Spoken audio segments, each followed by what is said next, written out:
بس توسا نیوز میں خبر ہے شہر کے تفریحی مقام سٹی پارک سے، جہاں موجود ہیں ہمارے رپورٹر عقیل خان کیسرانی۔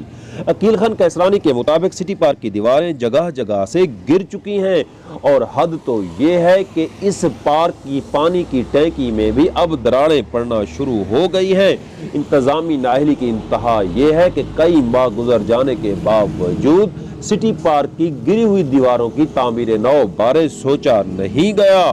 آپ کو بتاتے چلے کہ یہ وہ واحد پارک ہے جو صرف خواتین اور بچوں کے لیے مختص رہا ہے، مگر انتظامی نااہلی کی وجہ سے خواتین اور بچے کئی سالوں سے اپنی اس تفریح گاہ سے محروم ہو چکے ہیں۔ یہ پارک کافی عرصہ سے بند ہے۔ مکینوں نے عقیل کیسرانی سے گفتگو کرتے ہوئے مطالبہ کیا کہ وزیر اعلیٰ پنجاب سردار عثمان بزدار خواتین اور بچوں کے اس اکلوتے پارک کی تعمیر نو کے لیے فوری طور پر اقدامات کریں۔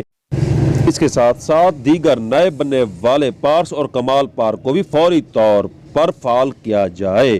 عقیل کیسرانی کے ساتھ سہیل شہزاد، سٹی پارک، توسا شریف۔